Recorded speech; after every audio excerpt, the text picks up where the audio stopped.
On the day a new victim support center was dedicated, a young girl walked in, flanked by two majestic German shepherds, one her steadfast protector, the other a once timid pup, now grown into a symbol of hope.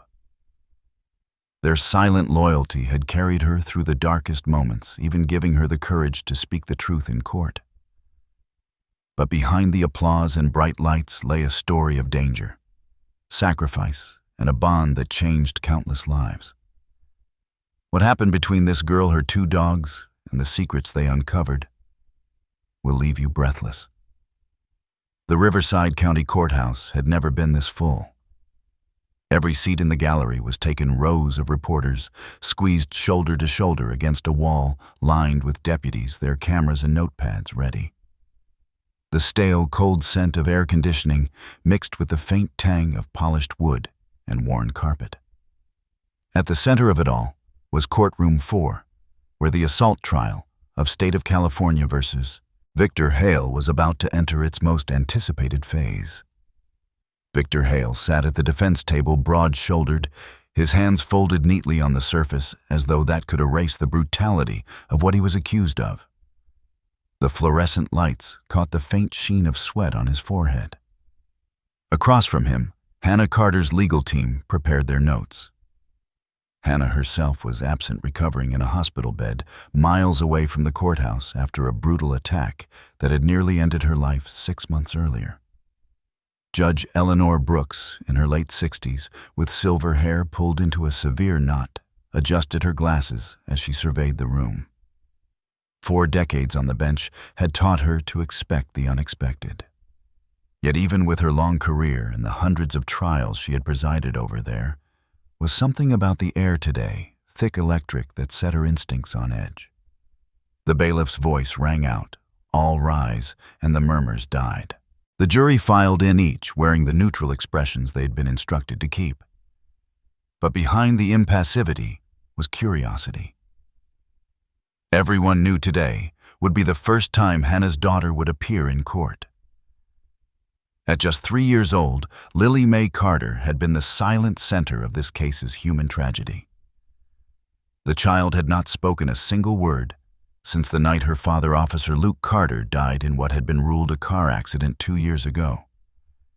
She had been there again 6 months ago when Victor Hale entered their small apartment in the middle of the night and left her mother bleeding on the kitchen floor. And yet she had never spoken of either night to anyone. Until now. A side door opened, and Margaret Maggie Hayes stepped through her arm, guiding a small figure forward. Lily wore a pale yellow dress patterned with tiny daisies, the hem brushing against her knees. Blonde curls framed a face that was far too solemn for her age. She walked with a careful, deliberate pace toward the witness stand. But she wasn't alone. On her right, padded shadow, a 9-year-old German shepherd with a black and tan coat that gleamed under the courtroom lights.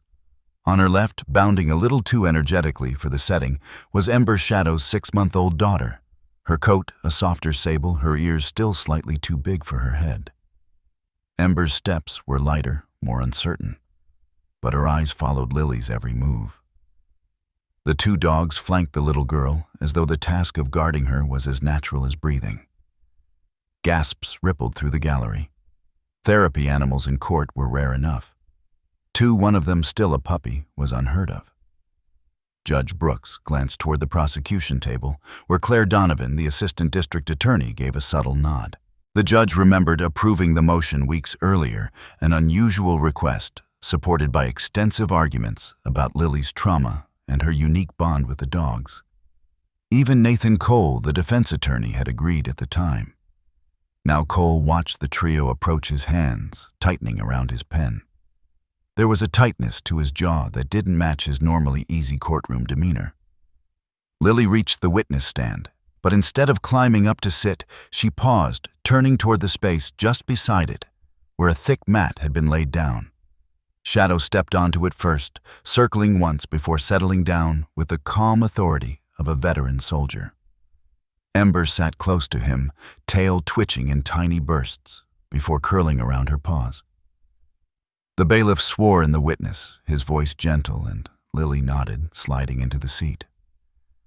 Her small hands clutched the armrest for a moment, then drifted down into the thick fur at Shadow's neck.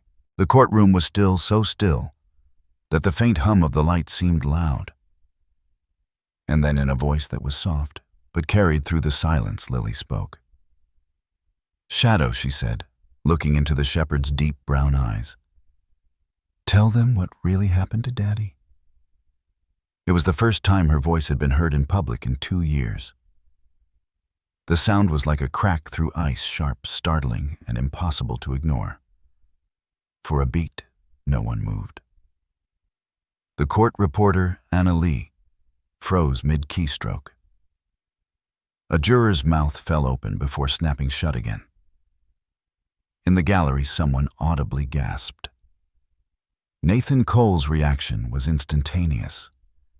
The color drained from his face, leaving it almost as pale as his crisp white shirt. His expensive briefcase, perched on the edge of the defense table, toppled to the floor with a thud, papers spilling across the carpet. He didn't move to pick them up.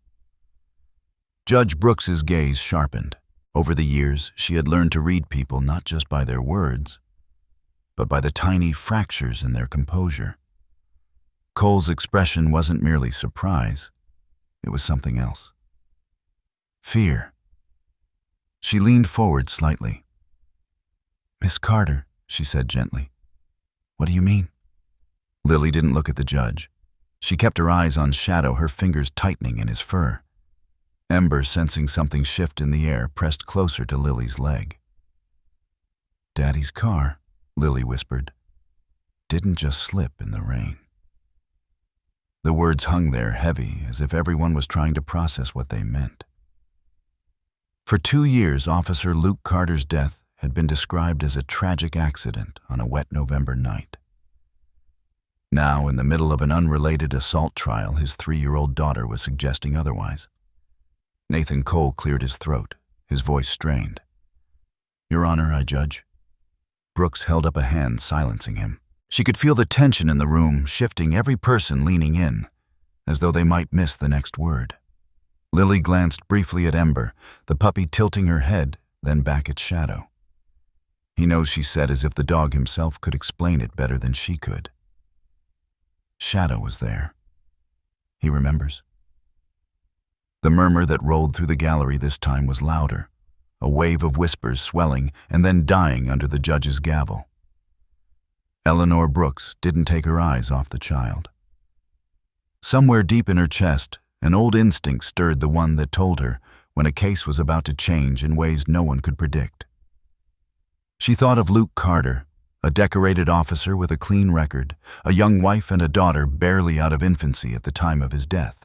She thought of the unanswered questions that had lingered around the accident for months before being buried under paperwork. And now here was his daughter speaking for the first time in years, flanked by 2 German shepherds, one seasoned and one still learning the weight of protection, hinting that her father's death had not been an accident at all. Nathan Cole sat back slowly, but his fingers tapped restlessly against the table. Shadow's head turned toward him, ears pricking forward, body subtly shifting between the man and the little girl. Ember mimicked the movement, though her small frame made the gesture almost comically earnest. The judge's eyes narrowed. "Proceed," she told the prosecution, though her voice carried a weight that said she would be watching every reaction from here on out.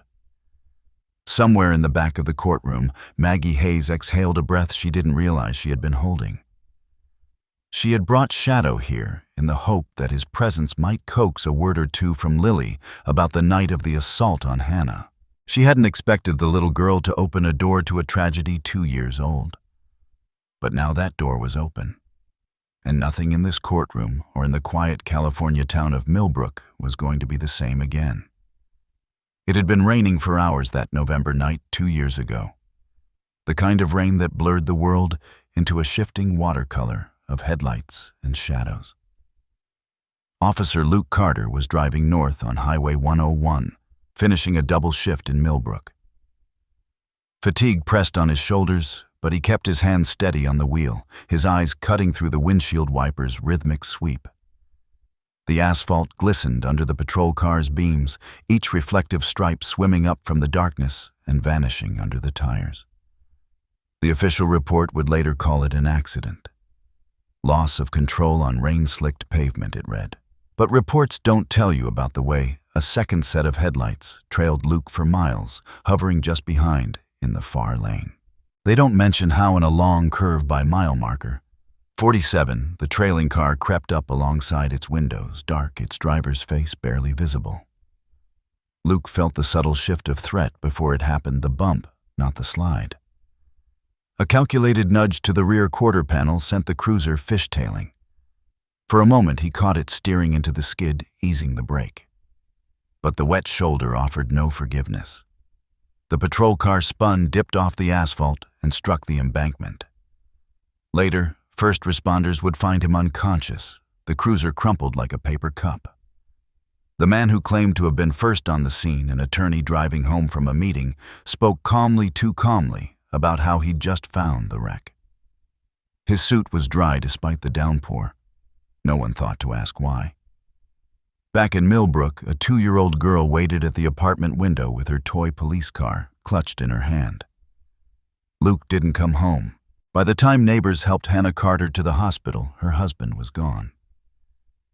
The news broke something in her daughter. From that night, Lily Mae Carter stopped speaking. She didn't cry in the way people expected. She simply closed her mouth to the world. For months, Hannah tried asking soft questions at bedtime, leaving her favorite books by the couch, encouraging small words during play. None came. Lily would nod, point, or just stare out the window. Her toy police car never left her grip for long. Bills didn't wait for grief. Hannah's life shrank to a relentless loop, cleaning offices from midnight until dawn, stocking shelves at Patterson's grocery until mid-afternoon, then caring for Mrs. Henderson, an elderly widow, until evening. 3 jobs kept the rent paid barely. The insurance money that should have helped her recover from Luke's death was stalled in processing, tied up in legal delays she couldn't afford to fight. Exhaustion was constant, but it was the quiet in her home, the absence of Luke's voice, and now Lily's, that cut deepest. It was around that time that Maggie Hayes appeared on her doorstep.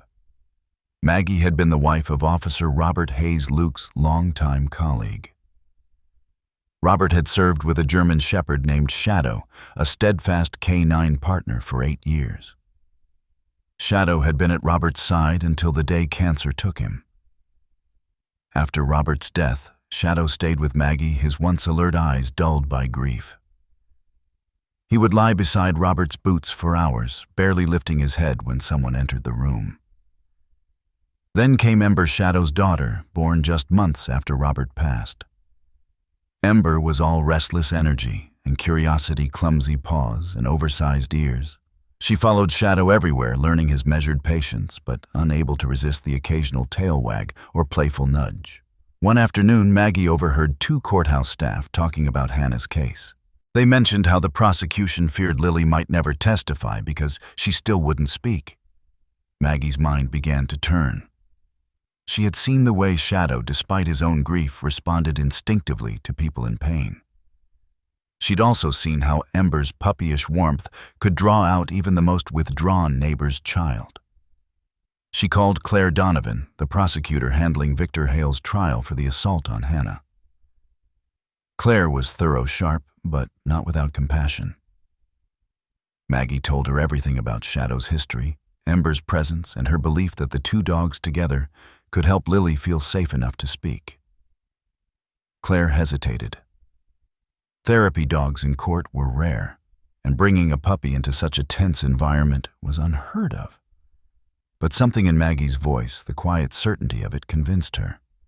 She filed a motion with Judge Eleanor Brooks, backed by a statement from Lily's therapist. The request was approved. The meeting was set for a quiet morning in the courthouse's victim services room. The space was small and warm, with a low table scattered with coloring books and a faint smell of crayons. Maggie arrived first, Shadow walking steadily at her side, Ember bouncing at the end of her lead until a gentle correction brought her to heel. When Lily entered, holding the hand of her caseworker, She paused at the doorway. Her eyes went straight to Shadow tall, still his black and tan coat gleaming under the soft light.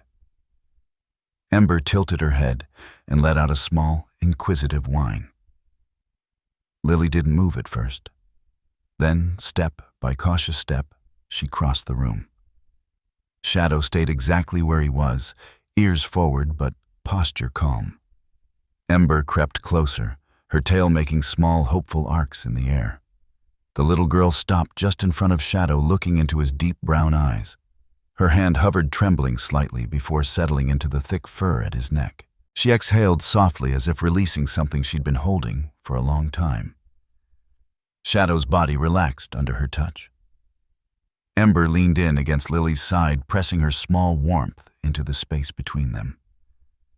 The girl's fingers slid from Shadow's neck to Ember's ear, and a sound escaped her, a tiny laugh, quick and bright. It wasn't a word. But in that moment, Maggie, Claire, and the caseworker all saw it. A door had opened. Claire caught Maggie's eye over Lily's bent head. "This might work," she murmured. Maggie nodded. She'd known it the moment Lily reached out, that the bond forming here could be the bridge between silence and the truth that had been locked inside a little girl, since the night her father's patrol car disappeared into the rain. And for the first time in years, Hannah Carter allowed herself to imagine her daughter speaking again, not just to her, but to the world. In the days after that first meeting in the victim services room, something began to shift. It was subtle at first. Tiny cracks in the silence that had wrapped itself around Lily Mae Carter for nearly 2 years. She no longer shrank away when Maggie appeared at the apartment door with Shadow and Ember. In fact, by the third visit, Lily was already waiting at the window, the toy police car set carefully on the sill beside her, her gaze fixed on the street. Shadow would enter quietly, padding across the worn carpet with the measured steps of a dog who had been trained to read the emotional weather in a room. He didn't rush to her, didn't crowd her. Instead, he'd lower himself onto the floor, just within reach, resting his chin on his front paws, his dark eyes watching her, like he was waiting for her to speak in her own time. Ember, on the other hand, was pure enthusiasm, barely contained, bouncing once before imitating her father's stillness, as though she understood that this was serious work. The more they came, the more the distance between Lily and the outside world seemed to shrink. At first, she would simply place her hand on Shadow's back, while coloring or tracing her fingers along Ember's velvety ears. Then came the humming, a quiet tune under her breath when the dogs were near something no one had heard from her since Luke Carter's death. Maggie noticed something else too. Ember had started copying Shadow's protective habits around Lily. When Lily sat on the floor, Shadow would always position himself between her and the door. Ember began doing the same, mirroring him almost perfectly. If Lily shifted, they shifted. If Lily seemed startled, both dogs would subtly lean toward her, their bodies creating a quiet, living shield. It was this growing bond that convinced Claire Donovan to push harder for the court's permission to allow both dogs to accompany Lily on the witness stand. Therapy animals had been allowed before, but a team of veteran and his young protege was unusual. Claire argued that Ember's presence, far from being a distraction, might give Lily a sense of family and safety she hadn't known since her father's death. Judge Eleanor Brooks weighed the request carefully. She was a stickler for procedure, but she also remembered the way Lily's eyes had softened in Shadow's presence during that preliminary meeting. The defense attorney, Nathan Cole, voiced no objection. He even gave a polite nod when the judge granted the motion. At the time, his easy acceptance barely registered with anyone in the room. The day of Lily's testimony began with a quiet walk down the courthouse's narrow corridor, Maggie leading Shadow Lily, holding Ember's leash in her small hand. The jury was already seated when they entered. Murmurs rippled through the gallery at the sight of the two shepherds walking in tandem beside the tiny witness. Lily climbed onto the seat of the witness stand, her feet not reaching the floor. Shadow settled to her right, Ember to her left. The bailiff swore her in gently, and Lily nodded her fingers immediately, curling into Shadow's thick fur. Ember rested her chin on Lily's knee, her eyes flicking between the judge, the jury, and the people in the gallery. Claire began with soft, simple questions designed not to pressure. "Do you remember when I came to visit you with Maggie?" Lily nodded. "Yes." Her voice was quiet but clear.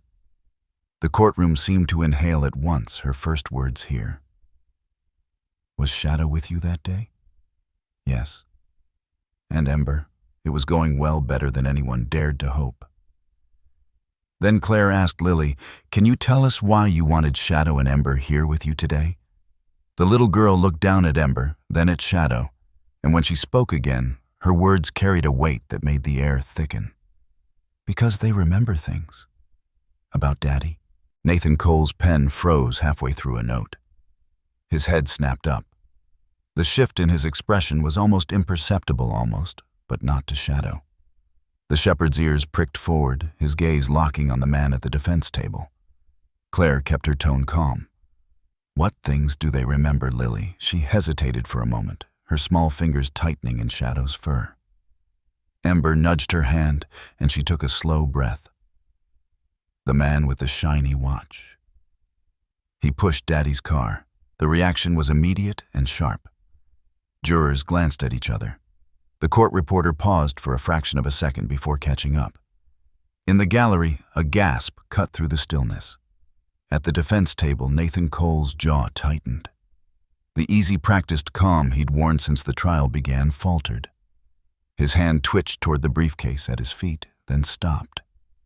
Judge Brooks straightened in her seat. "Mr. Cole?" she asked, her voice edged with curiosity. He cleared his throat, standing with an almost forced deliberation. "Your Honor, I must object. This line of testimony is irrelevant to the charges before the court and is based on the imaginings of a traumatized child." Overruled, Judge Brooks said firmly. "The witness may continue." Cole sat down again, but the stiffness in his posture gave him away. Claire's eyes flicked toward him briefly, then back to Lily. "Lily, can you tell us more about the man with the shiny watch?" She nodded slowly, her gaze fixed not on Claire but on Shadow, as if speaking to the dog made it easier. "He was there when Daddy's car went off the road." Shadow remembers. Ember, too. They were with Daddy. Shadow's body language changed. He shifted slightly forward, still lying down, but with muscles tensed, his eyes locked on Cole. Ember mirrored him, her small body leaning forward, her focus fixed on the same point. It wasn't the playful attention of a puppy. It was something older learned instinctive. The jurors noticed. Judge Brooks noticed. Claire noticed. Even the bailiff standing near the door straightened subtly, his gaze flicking between the dogs and the defense attorney. Cole seemed to feel the weight of their stares. He adjusted his tie with a sharp tug and tried to busy himself with his notes, but his hand trembled just enough for the movement to betray him. From her seat, Maggie felt her own breath quicken. She'd seen that posture from Shadow before in the old days when Robert Hayes had approached a suspect who was just about to run. It was a readiness born of recognition, a silent signal that the dog had identified something important. Claire decided to leave the moment where it stood. "Thank you, Lily," she said gently, giving the girl's shoulder a reassuring nod. "You've helped us understand something very important." Lily looked relieved, her hand still resting on Shadow's neck. Ember gave a quiet huff, settling back but keeping her eyes on Cole. The judge called for a recess. As the courtroom stirred into movement, conversations buzzing low, Shadow remained perfectly still, his gaze never leaving the defense table. Ember stayed with him, her small chest rising and falling in sync with his. If anyone had doubted before that these dogs were more than comforting props, the doubt was gone. And somewhere in the undercurrent of shifting expressions and whispered speculation, the seed of suspicion began to take root. Nathan Cole might have been the defense attorney on paper, but to the two German shepherds flanking the little girl in the witness stand, he was something else entirely.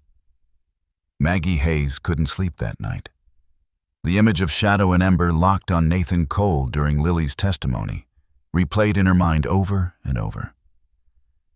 It wasn't the usual alertness dogs gave when something was new or threatening. It was recognition. She had seen that exact posture in Shadow before years ago, when Robert had been on a case. She made tea she wouldn't drink and stood by the kitchen window, letting the steam fog the glass. Robert's face came to her easily, the way he would push his cap back when he was thinking, the notebook always in his breast pocket, the one he called his shadow log because it followed him everywhere.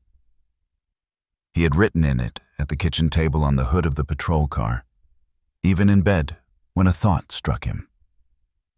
The memory clicked into place like a lock turning. The night Luke Carter died, Robert had come home uneasy. He'd been one of the first officers on the scene.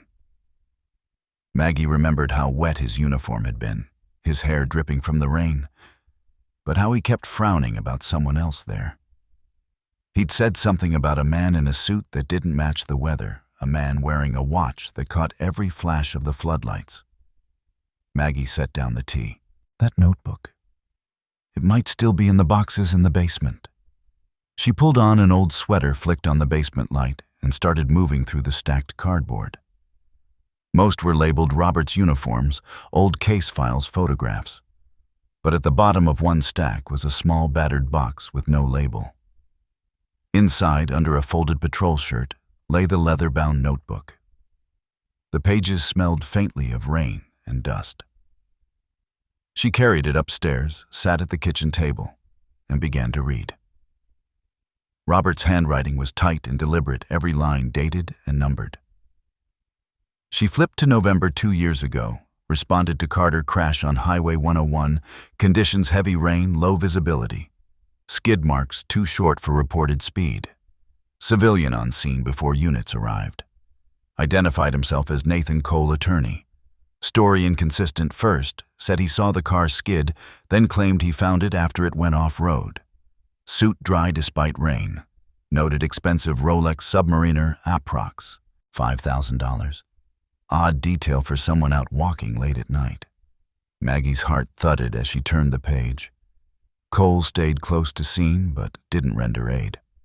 No record of 911 call from his phone. First call came from trucker 5 minutes later. Captain says case is closed. Not convinced. She sat back, the weight of the notebook heavy in her hands. This wasn't hearsay. It was Robert's own observations written before his illness had taken him off duty.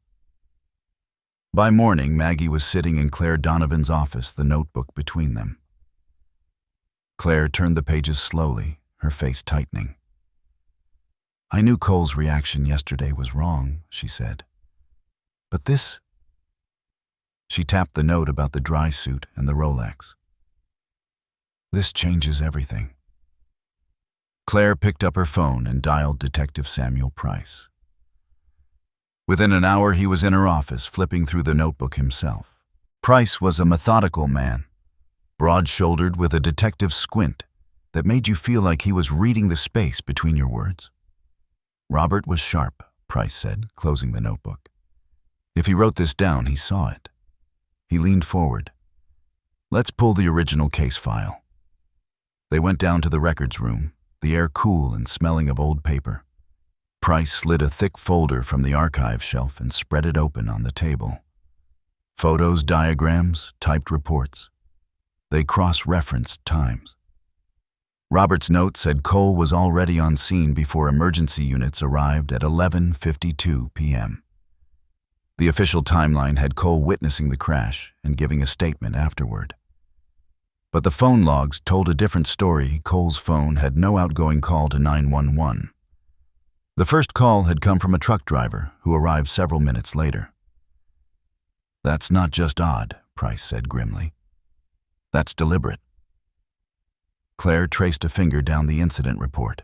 And look here, Cole's statement is vague. He says he saw the vehicle lose control, but doesn't describe any attempt to help the officer inside. No mention of checking for a pulse, calling dispatch, nothing. Price closed the folder. We need to reopen this. Back upstairs, Claire was already drafting a request for investigative authority when Maggie's phone buzzed. It was a message from a bailiff she knew at the courthouse. Something you should know.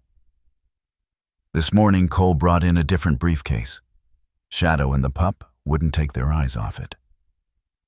Maggie frowned. That's interesting, she murmured. Claire looked up. What briefcase? Apparently Maggie said it's not the one he's been using all trial. And if Shadow and Ember noticed it. She didn't finish. They all knew what that meant. That afternoon, they were back in the courtroom. Lily sat between the dogs during a recess, swinging her legs, her hand resting absently on Shadow's back. Ember, usually content to curl up or watch the jurors, was sitting upright, her little body taut. Her nose twitched in short bursts, sniffing the air toward the defense table. Cole had placed his new briefcase right beside his chair. It was sleek, dark leather, the kind of thing that looked expensive without shouting about it. Every so often, he'd rest a hand on it like a man guarding something important. Shadow's eyes flicked from Cole's hand to the case, then back again. Ember shifted closer to Lily, but kept her head angled toward the same target. It wasn't the wagging curiosity of a puppy now. It was stillness learned from her father. She'd caught a scent she recognized. Maggie leaned toward Claire. They know something. Claire's eyes followed the line from the dogs to Cole's briefcase. Then we'd better find out what's in there. The judge called the court back into session, but Maggie's mind was no longer on the testimony. She was thinking of Robert's notes of the Rolex, the dry suit, and now whatever had set both dogs on alert. 2 years ago, Robert had known something about Nathan Cole wasn't right. Now, thanks to a little girl's courage and 2 watchful shepherds, that suspicion was alive again. The morning after Maggie handed over Robert's notebook, the case was no longer confined to a county courthouse. By noon, the FBI had been called in. Claire Donovan sat in her office across from Special Agent Olivia Cruz, a 20-year veteran whose reputation for dismantling white-collar crime networks was as sharp as her posture. Her dark hair was pulled back into a no-nonsense braid, and she had the kind of gaze that didn't just meet yours. It evaluated, cataloged, and filed you in an instant. I've read the notes, Cruz said, sliding Robert Hayes' leather-bound journal across the desk. Your Detective Price was right to pull us in. This isn't about one accident. It's a pattern. On the table between them lay a printout of insurance claim histories. Cruz tapped the columns with the end of her pen. 6 officers, all in the last 5 years. Every single death labeled an accident, 2 car crashes, 1 fall, 3 on duty, equipment malfunctions. Guess who represented the families in each insurance claim Claire didn't have to answer? Nathan Cole. And in every case, Cruz continued. The payout was delayed for months, sometimes years. In 3, the full amount was never released. We've traced large deposits to offshore accounts within days of when those payments should have gone through. Claire felt the edges of her anger sharpen. So he's been profiting off widows and children while wearing the mask of their advocate. Cruz nodded. Exactly. And if Robert's observations are accurate, Luke Carter was targeted because he was investigating something that threatened that scheme. They didn't have long to strategize. Court was still in session, and Lily was scheduled to continue her testimony. When they walked back into the courtroom, Lily was already on the stand, Shadow lying steady at her side. Ember pressed close to her legs. The child looked calmer than she had the day before, her small hands buried in Shadow's thick fur. Cole sat at the defense table outwardly composed, but his new briefcase was still beside him, his hand resting on it every so often, like a nervous tick. Claire approached the witness stand, crouching slightly, so she was at Lily's eye level. Lily, she said gently, yesterday you told us about the man with the shiny watch who pushed Daddy's car. Do you remember anything else about him? Lily hesitated, her gaze drifting to Ember. The puppy tilted her head, then gave a quiet, reassuring whine. Shadow, as if sensing the moment, shifted just enough for his shoulder to touch Lily's knee. Her voice came out small, but steady. He came to our house once. Before Mommy got hurt? Claire kept her tone soft. Can you tell us about that? Lily nodded slowly. Daddy was at work. Mommy was crying about money. The man with the shiny watch said he could help. He gave her papers to sign. She didn't want to, but he said she had to. After he left, Mommy cried more. A ripple went through the courtroom. Claire felt the weight of every juror's eyes swing toward Cole. What did the man's watch look like? Claire asked. Lily's brow furrowed in concentration. It was silver and gold. It shined when the light hit it, like it wanted everyone to look. From the defense table, Cole's hand tightened on his pen. His jaw was rigid. Judge Brooks leaned forward slightly. Mr. Cole, is there an issue?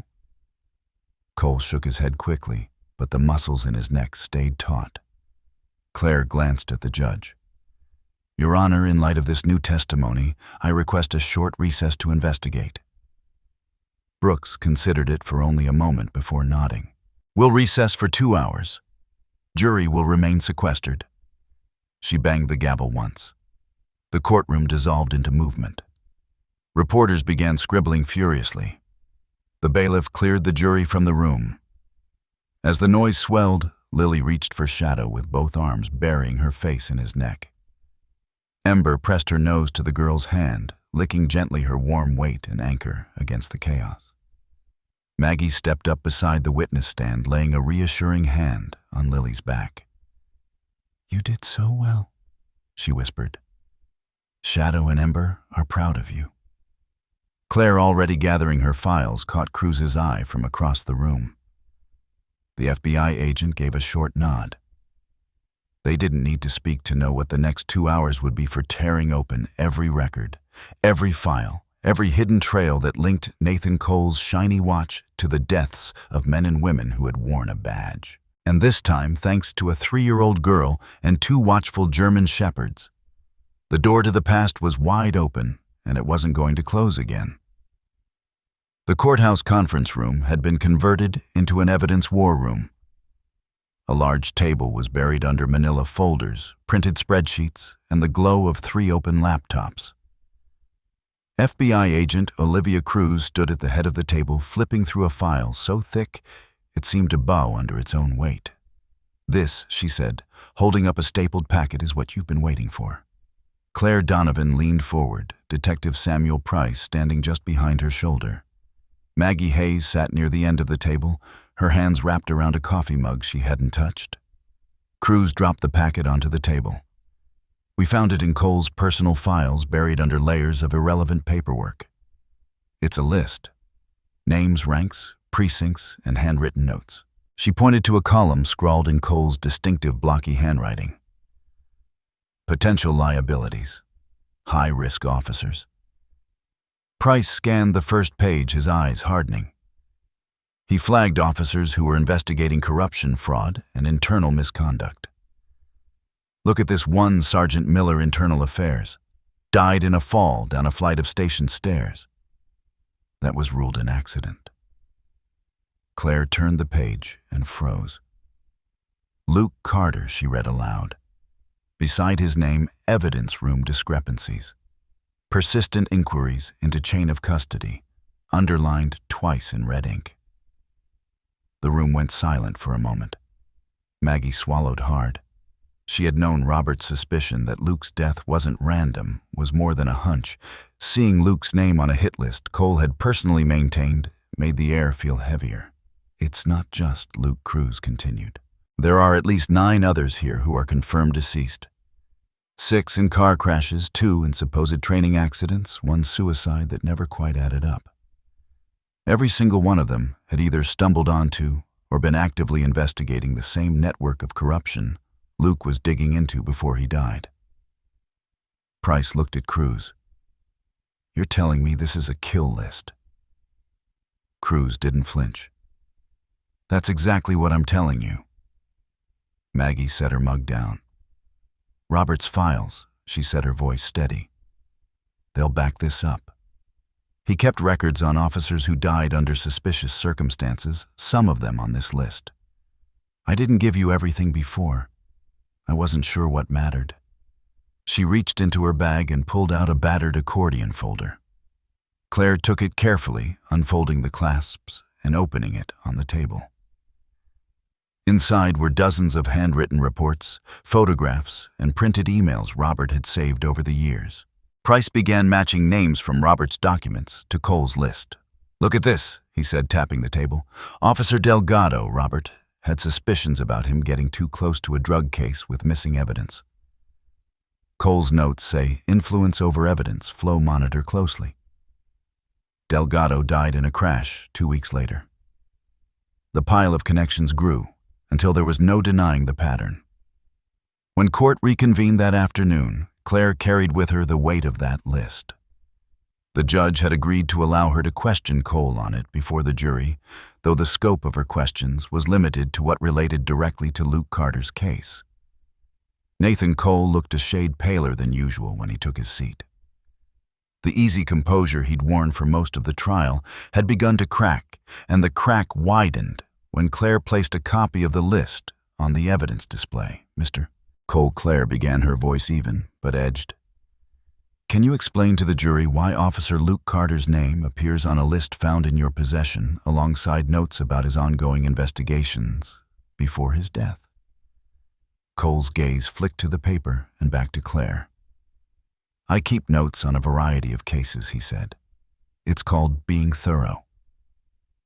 These other names, Claire pressed, belong to officers who also died in what you called accidents.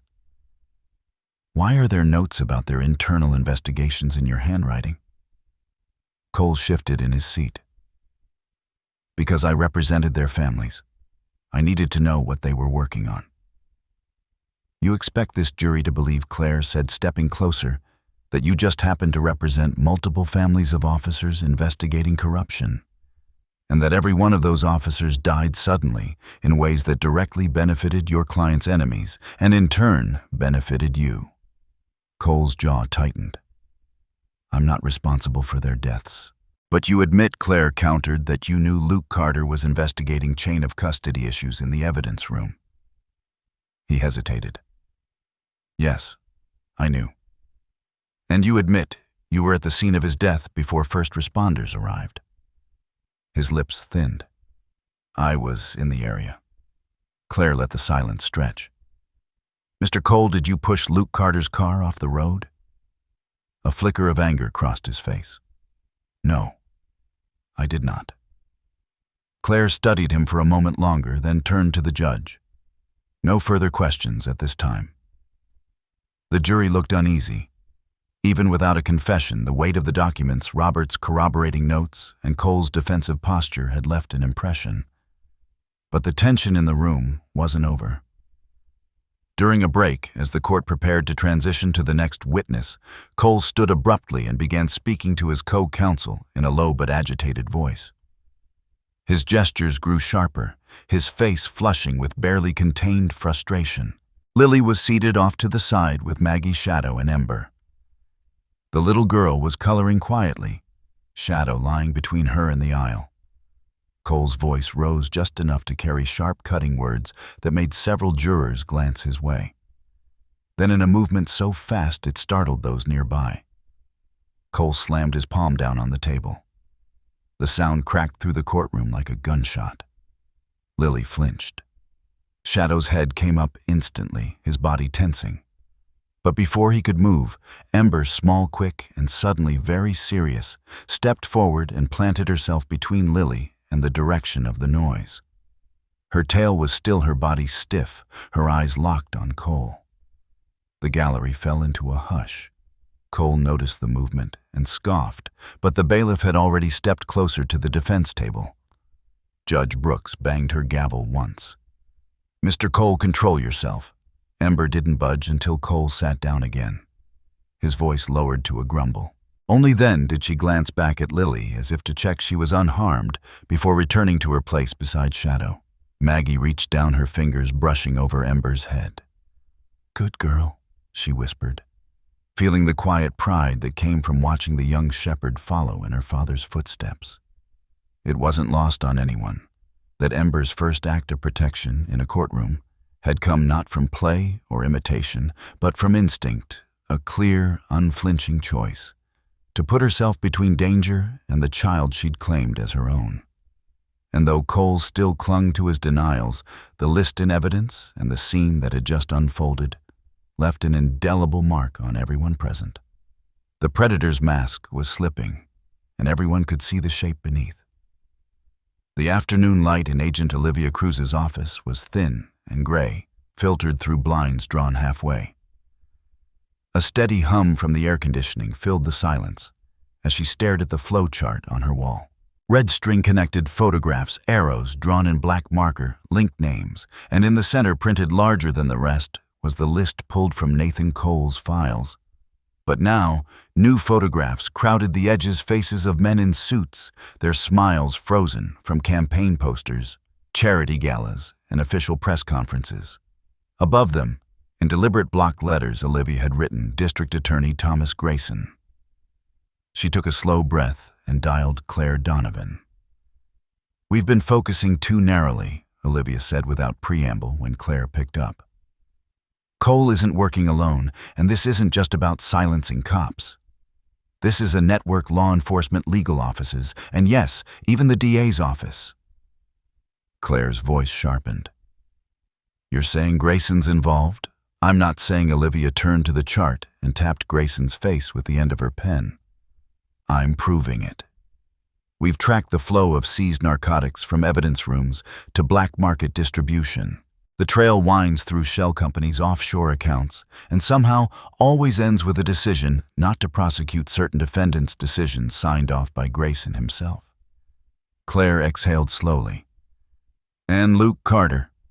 He was closing in on the missing evidence, specifically a series of heroin shipments that vanished between seizure and trial. He had traced the internal chain of custody to one of Grayson's pet cases. That's why Cole had him marked." That evening, Olivia and Detective Samuel Price met in a secure evidence room to go through recorded interviews. They found it in Cole's own words, his arrogance bleeding through when he thought the conversation was off the record. "I don't regret what happened to Carter," Cole said in the muffled audio, his voice thick with contempt. "He was a problem. Problems get handled. He stuck his nose in the wrong place and Grayson wanted it over. My job was to make sure it stayed quiet." The tape hissed faintly after the words, but the damage was done. Cole had named Grayson. When the news reached Claire, she knew the next step was to confront Cole in court. But there was a problem. Grayson was still the sitting district attorney, still officially in charge of the prosecution's office. Moving against him would require airtight evidence or the case could implode. Still, the strategy had to shift. Cole was no longer just a defense attorney gone rogue. He was part of an organized criminal enterprise with roots reaching higher than anyone had dared to think. Meanwhile, in the Carter household, the news had begun to filter in. Maggie had stayed late with Hannah, her friend's pale face half hidden under the thin hospital blanket. The shock had hit hard. Hannah had spent 2 years clinging to the official version of Luke's death because the alternative was unbearable. Now, with confirmation that it was murder ordered by powerful men she had once trusted, the foundations under her life gave way. The nurses had rushed her into a monitored bed after she collapsed at home short of breath, her hands trembling. Her blood pressure had spiked dangerously, and though the doctor's tone was calm, the words critical observation carried a weight Lily could feel, even if she didn't fully understand. Lily sat curled on the small couch in the corner of the hospital room, Shadow lying close enough that his warm fur brushed her leg. Ember had her head in Lily's lap, amber eyes fixed on the slow, steady rise and fall of Hannah's chest.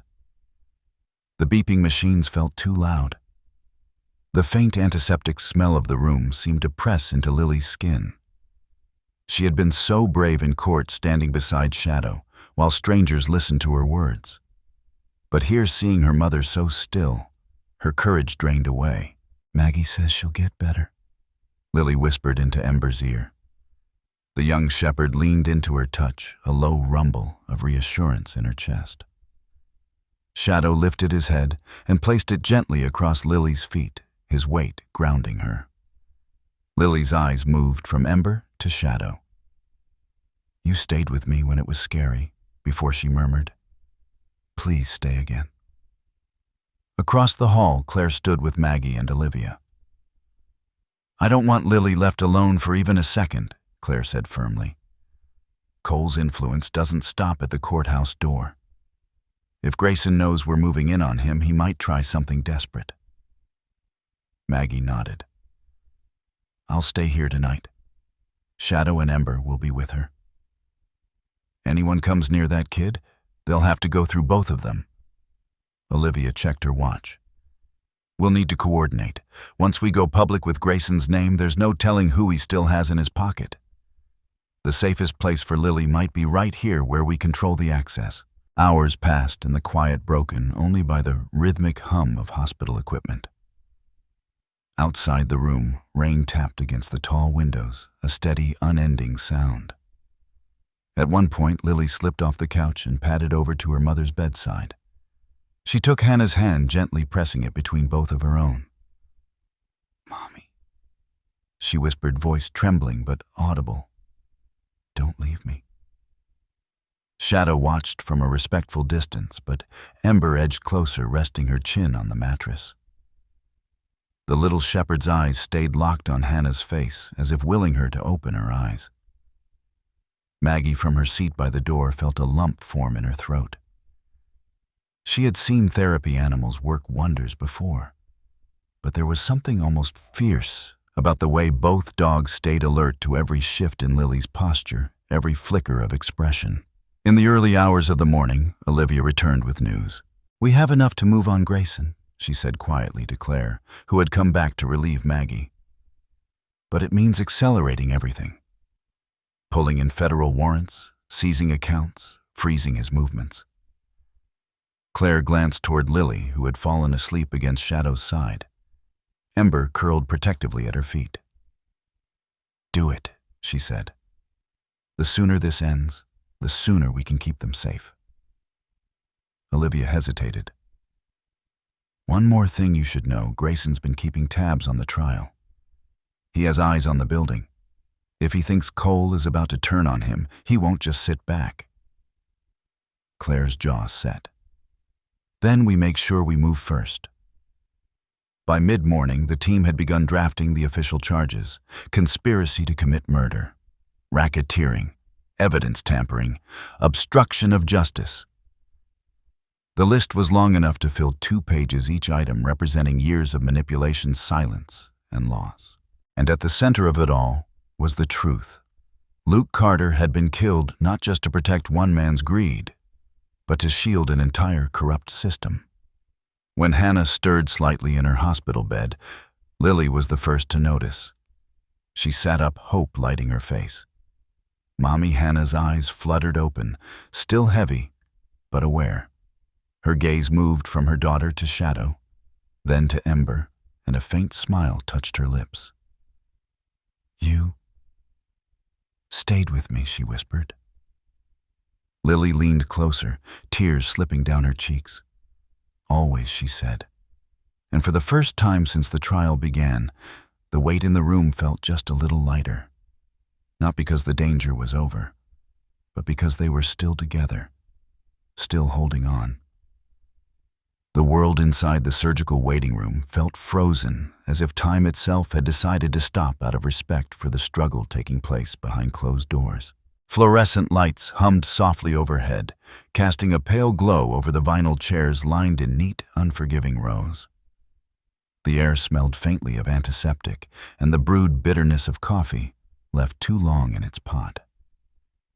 Lily sat between Shadow and Ember on the cold, speckled floor tiles, her small body dwarfed by the presence of the 2 German shepherds. Shadow's amber gold coat seemed to shimmer faintly under the lights, his sable shading deepening around the ridge of his back. Ember, just 6 months old and still carrying the clumsy grace of a pup, pressed her side against Lily's knee as if she could anchor the girl to something solid. The hours had already blurred into each other. Nurses came and went in their soft-soled shoes, their voices hushed, their eyes never lingering too long. Somewhere in the maze of sterile hallways, Hannah was in surgery. A fight measured in steady beeps and the practiced urgency of the medical team. Lily's eyes, wide and unblinking, stayed fixed on the double doors that led to the operating theaters. Her voice came out as a whisper, barely more than breath. "Shadow. Ember. Will Mommy go be with Daddy?" The question seemed to hang in the air, as fragile as glass. Shadow, as if he understood the weight of the words, shifted closer. He lowered his great head until it rested firmly against Lily's small shoulder, the warmth of his breath fanning across her collarbone. His eyes, steady and calm, met hers in a silent promise. "I am here."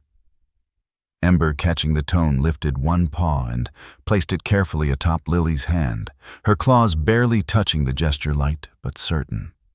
Her puppy gaze, still carrying that round softness, watched Lily with unwavering attention, as though willing her to feel less alone. Maggie, seated a few chairs away, felt her throat tighten. In all her years of working with therapy dogs, she had seen moments of connection, but rarely something this pure, a wordless exchange in which a child, a seasoned shepherd, and his spirited young daughter communicated in a language no one had taught them. Yet they all understood. The night deepened. Rain pressed softly against the windows, drawing long streaks down the glass. Lily leaned against Shadow, eyes heavy, but refusing to close. Every time a nurse walked by her head, would lift hope flashing before settling back into the quiet weight of waiting. Claire Donovan returned from a tense call with Agent Cruz, her hair damp from the storm outside. She crouched to Lily's level. "The doctors are doing everything they can, sweetheart," she said gently. "Your mommy's strong." Lily only nodded, but her hand tightened around Ember's paw. Hours later, the waiting room doors swung open and a surgeon stepped inside, mask pulled down to his chin. His eyes, though tired, carried a light of relief. "She made it through," he said, his voice carrying just enough to reach Maggie and Claire. "It was critical for a while, but she's stable now. She'll be in recovery for the next few hours, and then if all goes well, she can have short visits." Lily didn't move at first, as if afraid the words might break if she reached for them too quickly. Then her shoulders sagged, a breath escaping her. She hadn't known she was holding. Shadow's ears flicked forward at the change in her, and Ember gave a short, soft whine. The recovery room was quiet, except for the soft beep of monitors and the rhythmic hiss of an oxygen line. Hannah lay pale against the hospital bed sheets, her hair damp against her forehead, but her chest rose and fell with a steady rhythm. Lily hesitated in the doorway until Maggie nodded encouragement. Shadow padded forward first, his gait measured, and silent Ember staying close beside him. When Lily reached the bedside, she paused, looking from her mother's still face to the dogs flanking her. "Mommy," she began softly, Shadow and Ember. "They stayed with me the whole time. They made me brave." Hannah's eyelids fluttered, the faintest smile forming despite the weight of exhaustion. Her hand lifted slowly, guided by the tangle of IV lines, until it rested atop Lily's. "You were already brave," she whispered. "But I'm glad they were there." Lily glanced at Shadow, then at Ember. "They helped me tell the truth," she said with a small surge of confidence. "In court. About the man with the shiny watch." Her eyes held her mother's, searching for the right words. "They didn't let me be scared." Hannah's fingers tightened ever so slightly around her daughter's. "Then I owe them everything," she murmured, turning her gaze to the two shepherds. "Both of you." Shadow's tail moved slowly in acknowledgement, and Ember leaned forward to sniff Hannah's hand before settling beside the bed. Outside, Claire and Maggie stood watching the reunion, neither speaking for a long time. The room felt warmer now, not because the danger had passed, it hadn't, but because something had shifted. Hannah had crossed back from the edge, and Lily had been carried through the night by loyalty on 4 paws. Olivia Cruz's voice crackled through Claire's phone, breaking the stillness. Grayson's starting to move his assets. We have a narrow window to catch him before he disappears.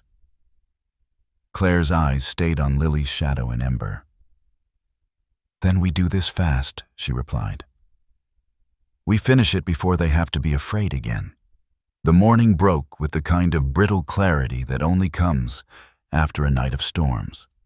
In the streets outside the courthouse, the rainwater still clung to gutters and pavement, reflecting the sharp glare of the rising sun. Inside, the air carried an entirely different tension.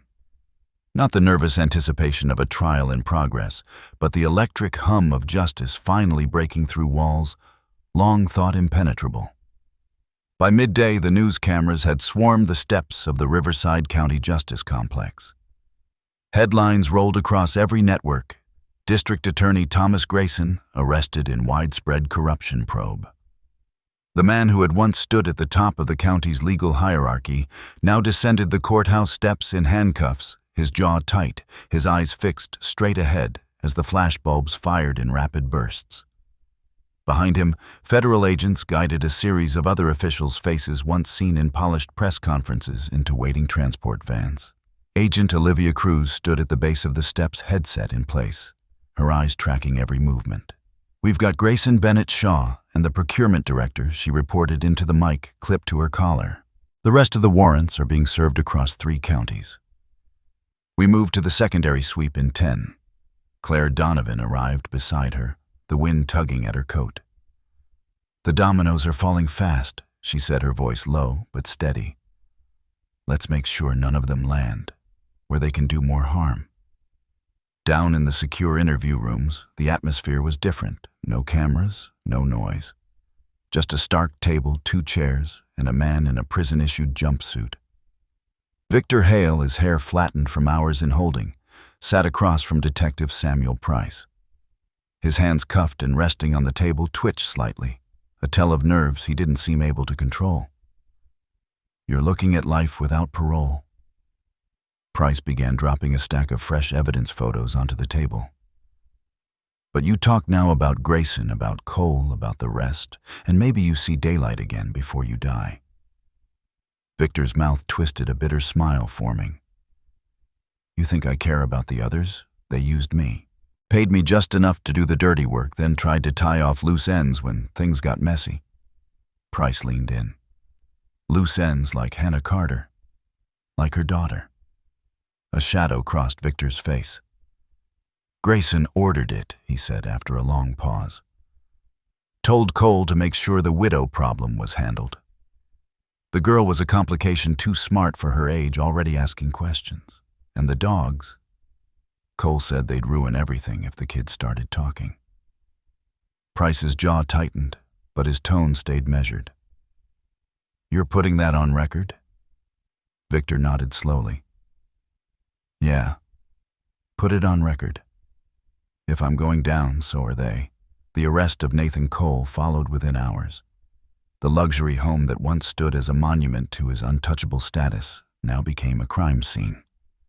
Federal agents moved through the marble-floored halls, cataloging evidence documents, encrypted drives, and rows of expensive timepieces, each in its own velvet case. One in particular caught Claire's attention, a heavy silver and gold watch, its face cracked slightly near the 3 o'clock mark. The shiny watch, she murmured, glancing toward Samuel Price. The one Lily described, he confirmed. It's going into evidence. By evening, the county announced that Cole's assets, both domestic and offshore, had been frozen. In the weeks that followed, court orders began transferring portions of those funds to the families of officers whose deaths had been labeled accidents, but now stood reclassified as targeted murders. Insurance claims long denied were finally paid in full, accompanied by formal letters of apology from the state. For Hannah Carter, it meant something she'd thought impossible.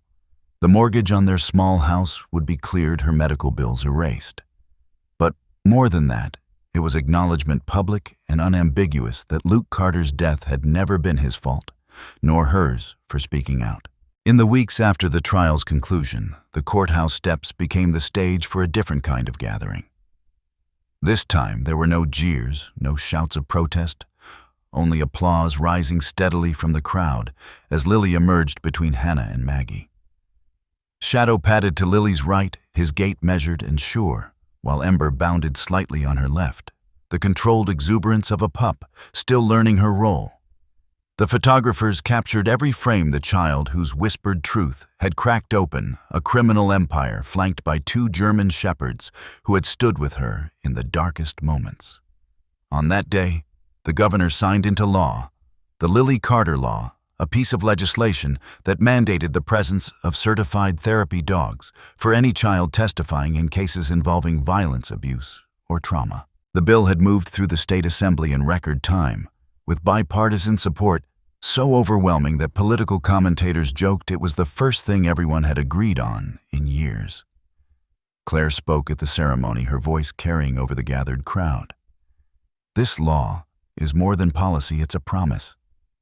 A promise that no child will stand alone in a room built to intimidate them.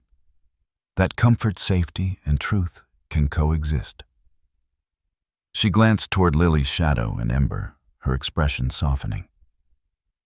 It's a promise inspired by the courage of one little girl and the loyalty of 2 extraordinary dogs. The media took the story nationwide.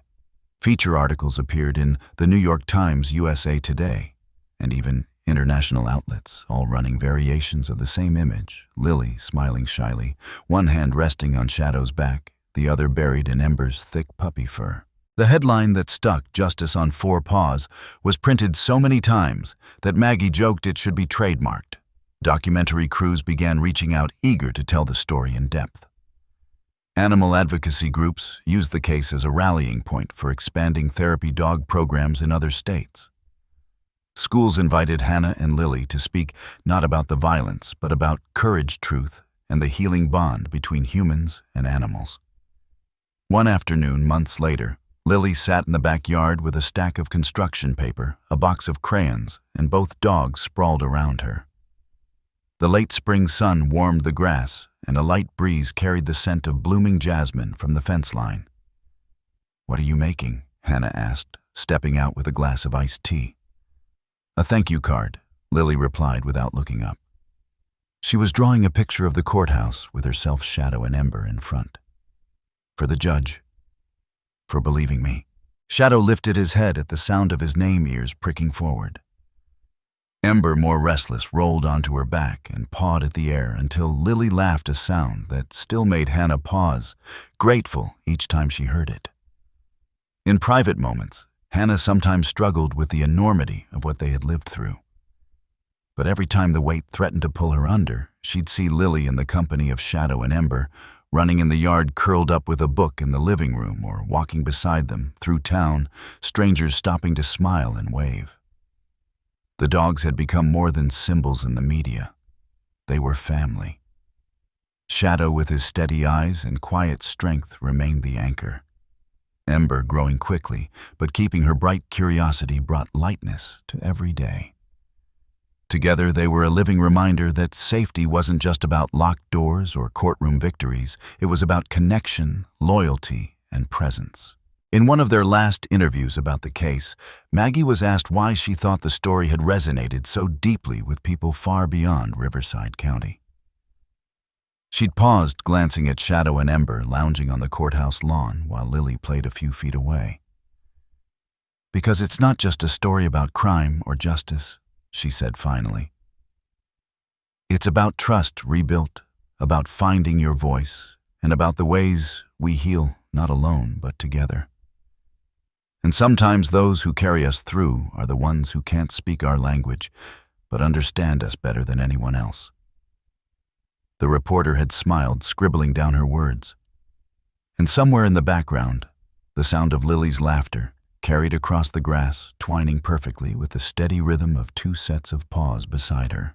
The morning light fell gently across the front porch of the Carter family's new home, spilling over freshly painted white railings and the pots of geraniums that Hannah had planted earlier in the spring. Beyond the porch, a small front garden burst into bloom. Tulips, daisies, and lavender swayed in the early summer breeze, their colors vivid against the emerald green of the lawn. Somewhere deeper in the garden, the faint sound of wind chimes mingled with the songs of sparrows, creating a kind of soft music that seemed to welcome each day. At the far end of the property, shaded by a young maple tree, stood a simple but beautiful memorial. A stone bench curved around a plaque, engraved with the words, "In loving memory of Officer Luke Carter, husband, father, protector." Beneath the inscription was a smaller line, "Always in our hearts and in the courage you inspired." Hannah had chosen the location so that it overlooked both the flower beds and the small pond beyond a spot where Lily liked to sit with her dogs. She said it felt like the kind of place her father would have loved, quiet, open, and filled with life. Inside the house, the air smelled faintly of fresh coffee and cinnamon toast. The walls, painted in soft creams and warm grays, held framed photographs that told the story of the last year. There were pictures of Lily with Shadow and Ember, of Hannah in her nursing uniform, of Maggie laughing at the kitchen table, and of moments that marked the family's slow but steady return to joy. The journey to this morning had not been quick or easy, but it had been real.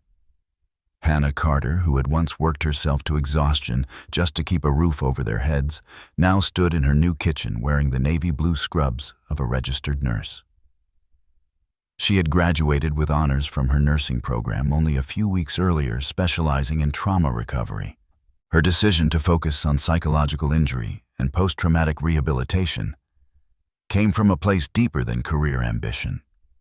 It was personal, born of every sleepless night she had spent comforting her daughter and every conversation she had had with the therapists who helped them. She set her coffee cup down on the counter and leaned against it for a moment, listening to the sounds from the living room. Lily's voice, clear, animated, and unbroken, was reading aloud from a book.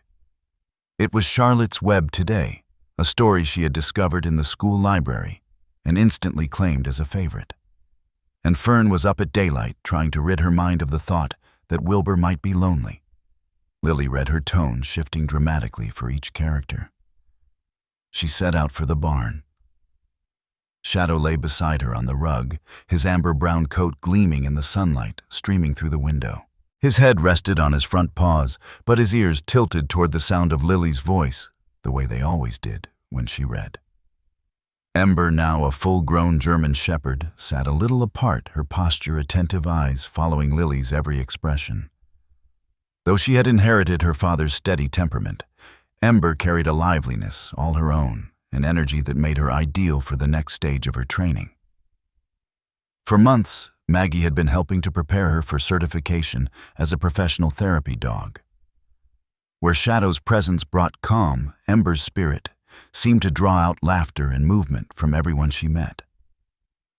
She had accompanied Maggie to hospitals, libraries, and community centers, learning how to approach strangers gently, how to respond to sudden noises without fear, and how to offer her presence without demanding attention. Soon Ember would officially join the therapy dog program, but for now, she was still as much Lily's Shadow as Shadow himself.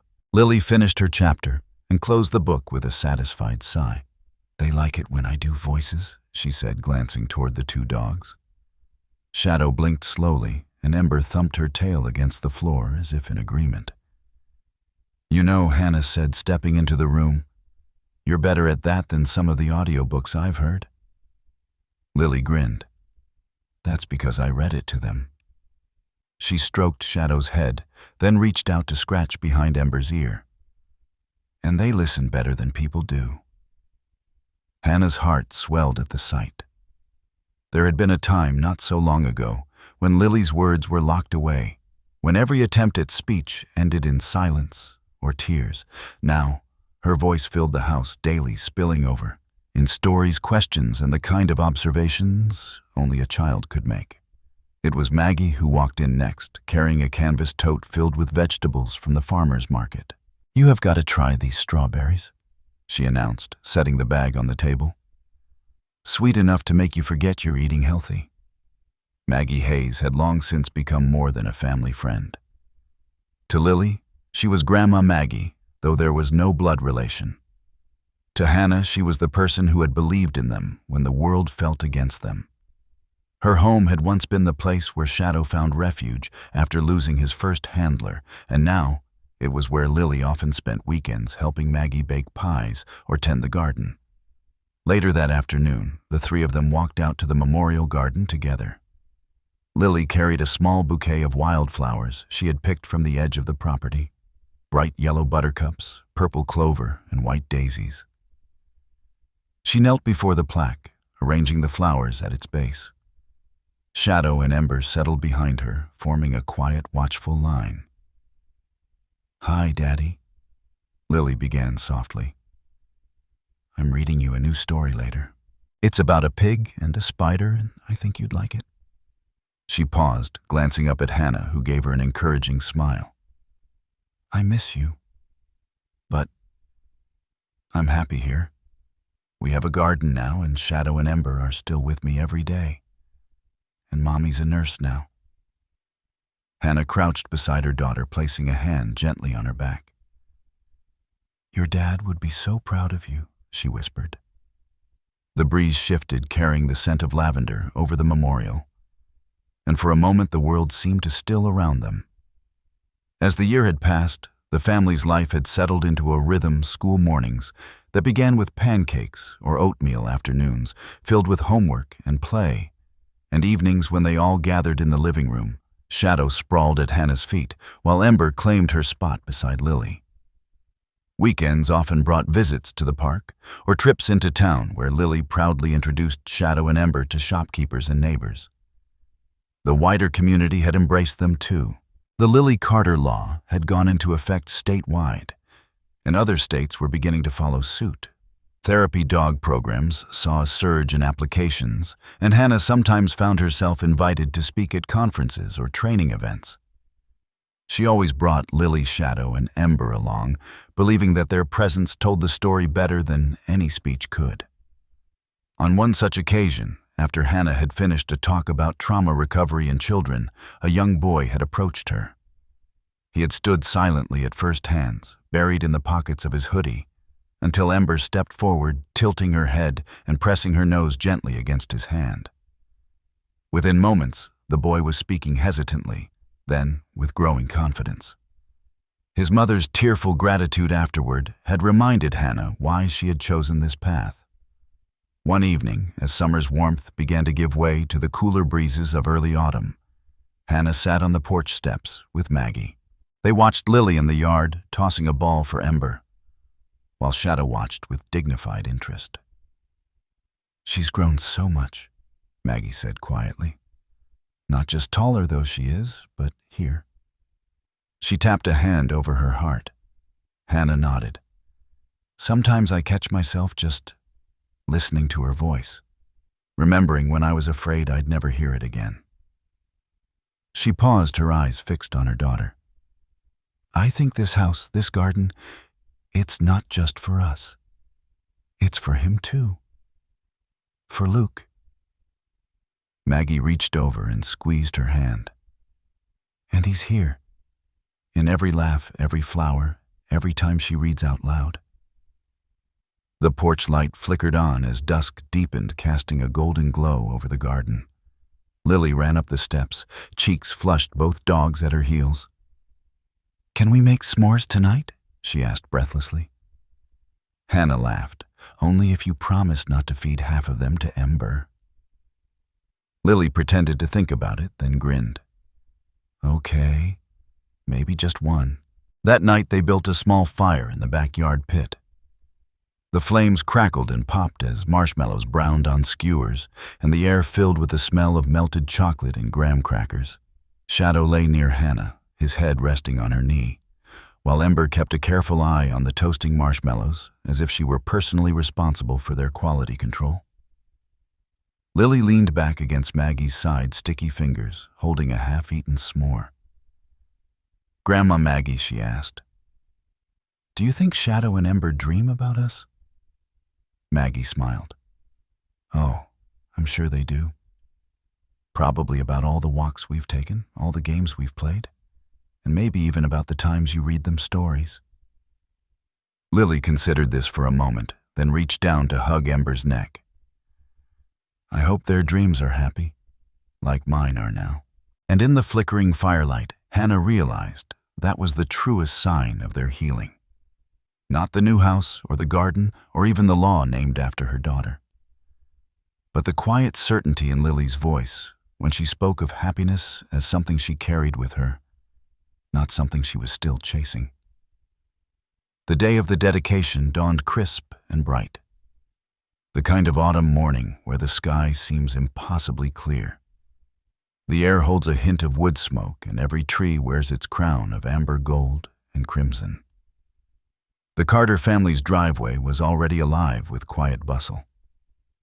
Maggie's car idled in front while Hannah checked her purse for the program and notes, and Lily, dressed in a neat navy blue dress with a silver ribbon in her hair, knelt to buckle Ember's new working dog harness. Shadow stood close, his steady amber gaze scanning the yard as if he sensed the importance of the day. His sable and golden-brown coat shimmered in the sunlight, and his posture was dignified, almost ceremonial. Ember, now fully grown, vibrated with a controlled excitement, her training evident in the way she remained still until Lily clipped the final strap in place. "You both look perfect," Lily whispered, smoothing the fur between Shadow's ears and brushing her fingers over Ember's chest. "Today is about you two." The ride into the city was quiet, except for the rhythmic hum of tires on the road. Hannah kept her eyes on the ribbon of asphalt ahead, but her thoughts drifted to Luke. How proud he would have been to see this morning, to know that his name now stood for something that would help others for years to come. Maggie, seated in the back with Lily and the dogs, occasionally pointed out familiar landmarks, filling the air with small talk to keep the mood light. They arrived at the newly built Brooks Hayes Center for Victim Support, its glass-fronted entrance gleaming in the sun. The building stood in the heart of the city, surrounded by landscaped walkways and newly planted trees. It wasn't just an office or a shelter. It was a symbol, a promise that no victim would be left to stand alone. Inside its walls would be counseling rooms, therapy spaces, and dedicated areas where children could interact with certified therapy dogs. The Brooks in the name honored Detective Alan Brooks, a fallen officer who had mentored Luke in his early career. Hayes recognized Maggie's lifelong dedication to community service and her role in shaping the therapy dog program.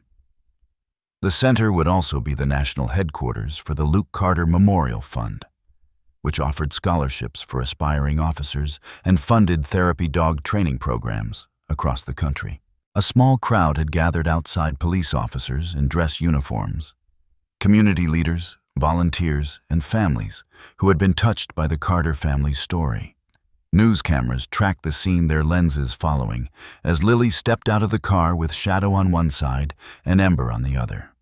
The three moved together with the kind of unspoken coordination that comes only from years of trust and companionship. Olivia Cruz, now a close family friend, greeted them warmly. "You ready for this, Lily?" she asked with a smile. Lily nodded, gripping the ribbon she had been chosen to cut. "Shadow and Ember are ready too." "Of course they are," Olivia said. "They've been ready since the day they walked into that courtroom with you." The ceremony began with speeches from city officials, each one touching on the themes of resilience, justice, and the power of compassion. Maggie spoke about the early days of therapy dog work, about how she'd once wondered if people would truly understand what a dog could give to a child in crisis.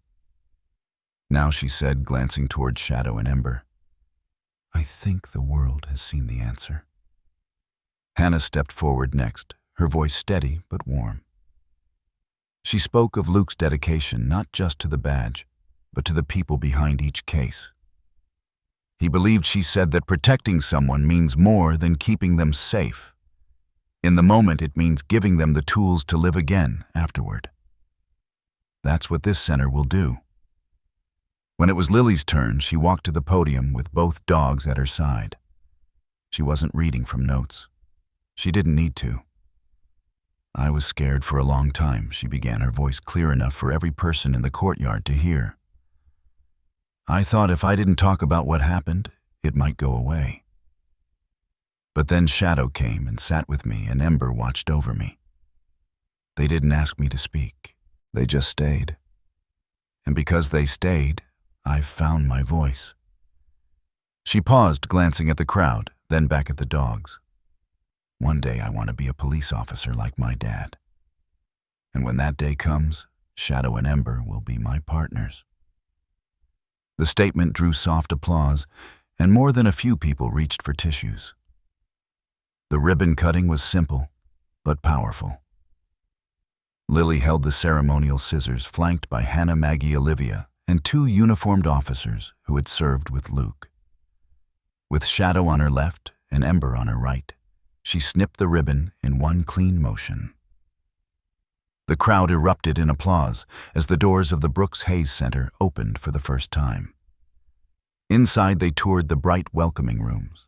One section, painted in soft blues and yellows, was the therapy dog room, filled with plush rugs, beanbag chairs, and shelves of children's books. A wall mural depicted a knight standing between 2 noble dogs, their bodies turned protectively toward a small child. Lily stared at it for a long moment, then smiled. "That's us," she whispered to Shadow and Ember. The center's director explained that this room would be where children could meet therapy dogs before giving testimony, ensuring they had a safe anchor during the hardest moments. Every handler who trained here would learn the Carter method, based on the techniques used to help Lily speak in court. That afternoon, after the speeches, tours, and photographs were over, they returned home to their quiet street.